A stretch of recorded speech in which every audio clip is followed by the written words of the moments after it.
Alright kids, if you can believe it, the 2012 TDI Jetta Sportwagen needs wheel bearings. So that's what we're going to be doing today. Are you ready to help work on that car? Okay, so this is our 2012 TDI Jetta. This car has a Stevenson tune. It's currently on an Eco tune, and it has been our test mule for the solid mass flywheel that's in it. So solid mass Vallejo flywheel kit. We're at 133, 412, and 420 lays it. It's got its share of issues. So I don't know exactly which wheel was making noise, so I bought bearings for everything from FCP Euro. We are not sponsored by FCP Euro because nobody will respond to emails. Everything's self-funded. So if you like this kind of stuff, stick around, watch to the end. Have a good time. See you later. Throw the wheel back on and we'll start on the other side. I'll walk you through it. How the fuck did the lug hole get so small? Alright then, keep your secrets. So I've already done the left side, and well, it has taken me 4 hours to do the front, 4 hours to do the rear. 2 separate days because problems. First off, you gotta take the wheel off the car, grab your jack, shove it onto the thing, and then jack it up. 17 millimeter. And we take a brief intermission to get the nail out of our tire. Now that we took the tire off, and we found not one, but 2 nails. Thank you very much. We gotta take that caliper off. Looking at the hardware for the caliper, you're gonna have your triple square 14, and then another one below it. Right there. Focus, right there, you got it. Crank those suckers off and pop the caliper out of the way. Make sure the e-brake's off. I forgot our Alabama jack stand. That's better. Safety third. Maybe working with limited space, but don't be afraid to get ingenious in here.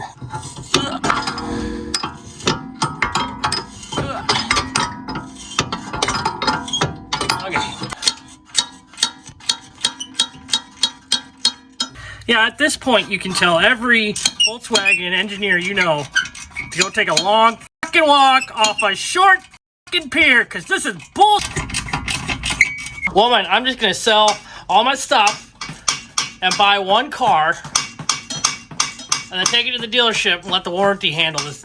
No, you won't. When they fuck it up, you're gonna say, this is why I don't take my stuff to dealerships. You're right, honey. Fuck. But I'm gonna say that and then make them fix it. Oh. Still fucking going. Are you gonna trust them to fix their fuck up? No. I'm gonna have to, though. And if you thought that was bad, eventually get to that point and now you're stuck. I'm educated. That literally took me 20 minutes to get that bolt out, just due to stupidity. Alright, the bottom one should be easier. Make sure it seats all the way.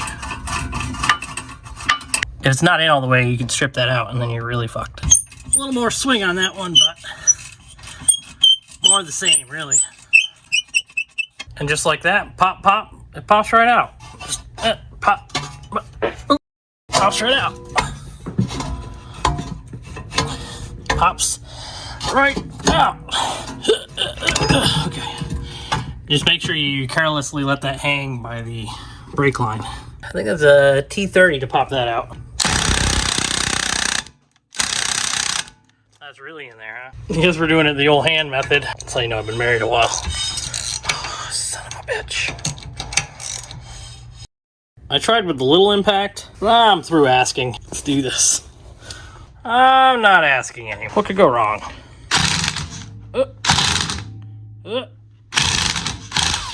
Good to go. So you got your caliper off. Get your screw out. Your alignment screw? I'm not even sure what they call that screw, so.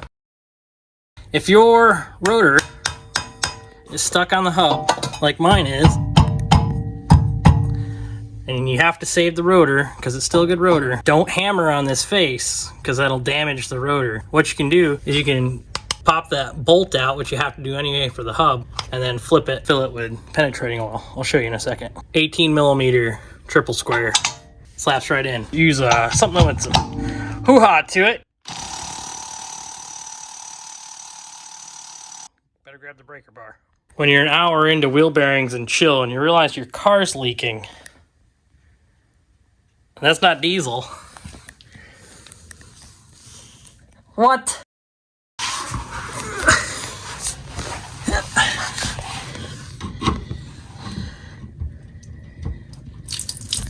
Oh.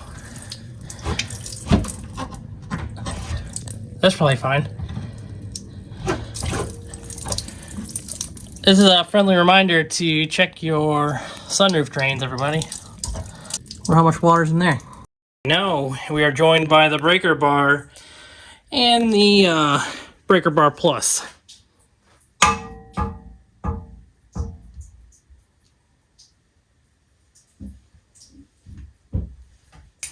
Give her a tap for good luck.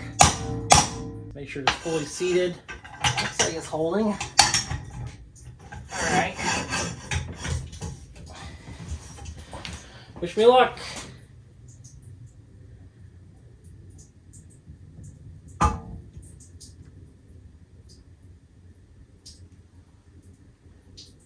Okay.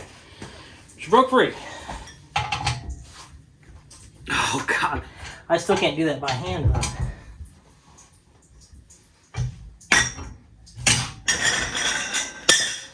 My foot.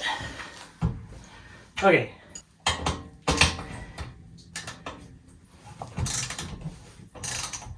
Okay, that's ready to come out. Let's cheat.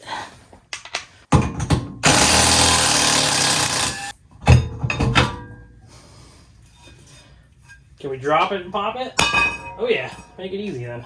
Let's drop the rotor with the hub face down because the lip of the hub will hit first, it'll all pop out. If that doesn't work, put it face down, then put a bunch of penetrating oil in it and leave it sitting for a little while. The problem with the caliper bolts is there's so much corrosion in there that you can't push the bolt through. Stick your bolt in it, knock some of the crap out. So, oh yeah, oh, make the noises I like.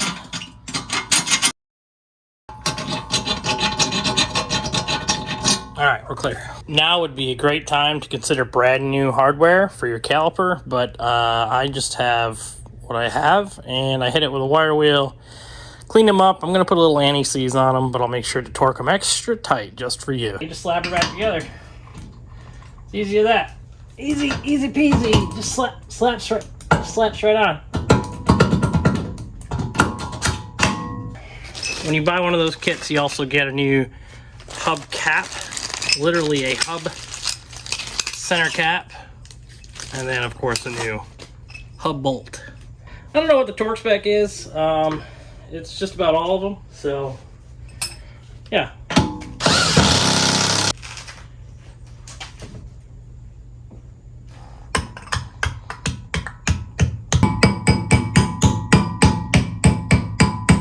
You got it.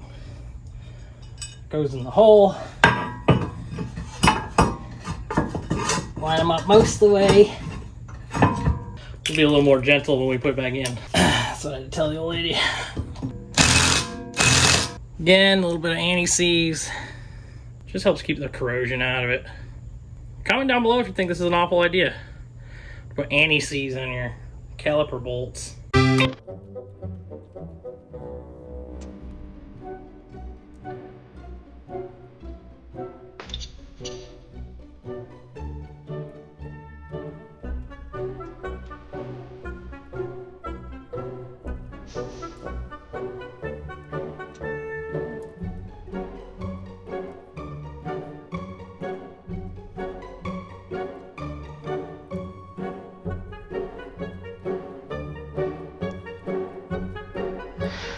Fucking stupid.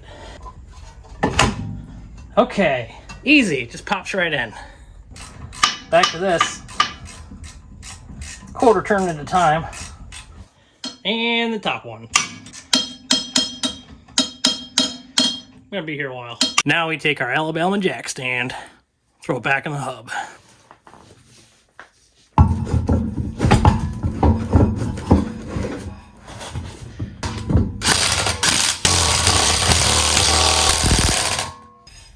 Perfect. New day, New problems. This is the front wheel bearing on the TDI Jetta. 17 mil for the lug bolts. Ugga-duggas.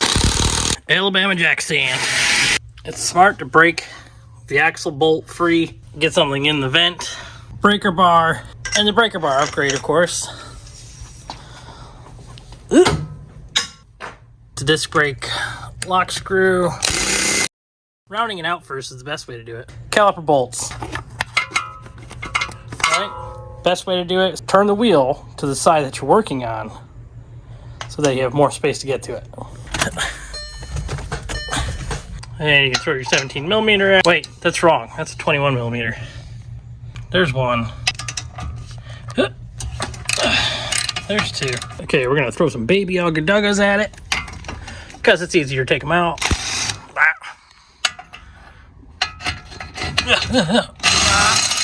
Free bird. Now, this is where personal preference comes in. You can either leave it hanging there on the hose, or you could take some zip ties and tie it up to the spring up here. I recommend tying it up because it's not good for the hose to lay there. Oh no, man down. We'll have to take that as a friendly reminder that you can fix just about any shop injury with a little bit of electrical tape. To give us more space, we're going to take the dust shield off. To get into the hardware in here, you have to move the axle out of the way. You're basically going to be doing this once you get in there, but you have to get the axle to move out. I like to use a socket that fits inside the axle stub hole. Then you just hammer the end of it. It pushes it out. And you can see we got a little bit extra space now. There, plenty of room to work. Front two are out. Now we're going to turn the spindle all the way to the driver's side so we can get the rear to the hardware. After another evening full of quarter turns, we've got everything out. That's not just going to pop out. See if we can help it. Please.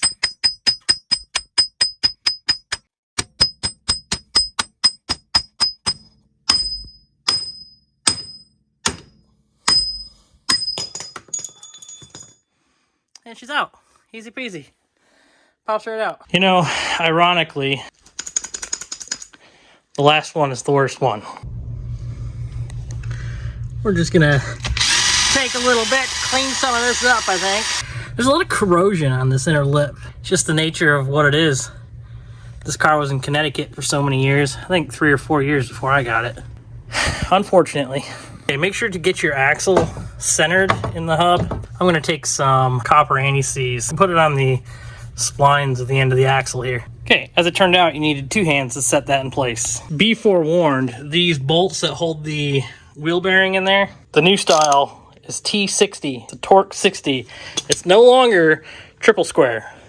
That'll definitely kill an evening if you live a ways from a parts store. So just keep that in mind. Make sure you know what comes in your new kit whenever you start the project. And depending on how the axle is sitting in the back side of the hub, you can push it downwards to get to the top bolt, or you can push it upwards to get to the bottom bolt.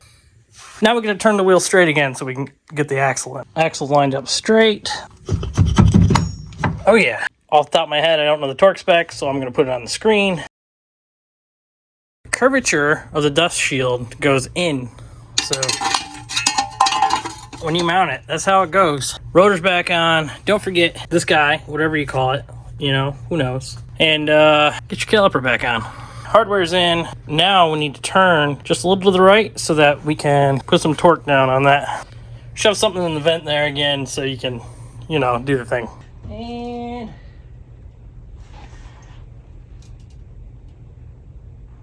And turn the wheel straight. Grab your Alabama jack stand. That's a wrap for that one. Let's take it for a rip. Not exactly a cold start, but